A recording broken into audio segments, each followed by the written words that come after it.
suis au Jardin du Luxembourg à Paris donc pour le départ de la marche des maladies rares. Alors c'est moi qui ai lancé la marche avec le président de l'Alliance Maladies Rares et la présidente de l'AFM. C'est le regroupement de personnes malades atteintes de maladies rares.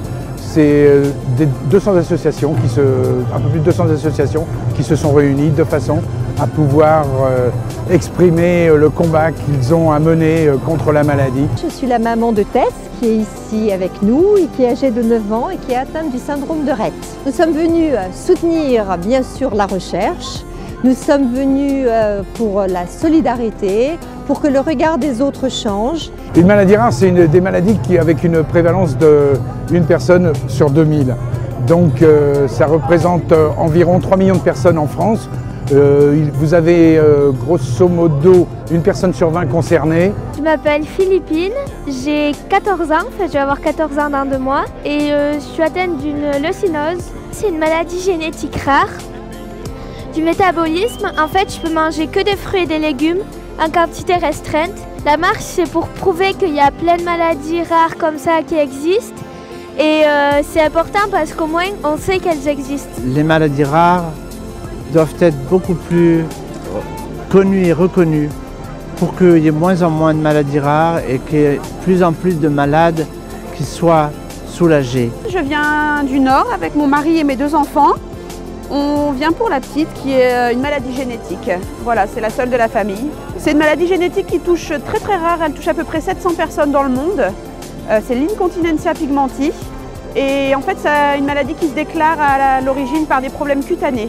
Je suis venue cet après-midi faire la marche des maladies rares, comme je fais depuis 7 ans. C'est un moment où la maladie est moins si triste que comme on l'a vécu et tout le monde partage un petit moment de joie, c'est cool. J'ai une myopathie mitochondriale, donc une maladie rare. Et cette année, donc, je suis une des 5, je suis une des ambassadrices du Téléthon. J'ai 24 ans et je suis handicapé de la maladie orpheline syndrome de Kabuki. Il y en a une centaine en France et 400 dans le monde. C'est ma 3e participation au Téléthon, première pour la marche des maladies rares. Et je découvre un truc complètement scotchant. C'est-à-dire que je m'attendais à bien sûr du monde, mais pas à ce point quoi.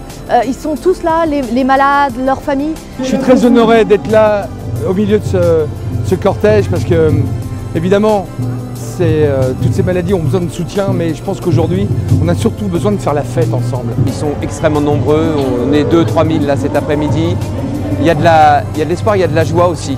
Il y a de la joie et puis le sentiment d'être ensemble, une solidarité incroyable.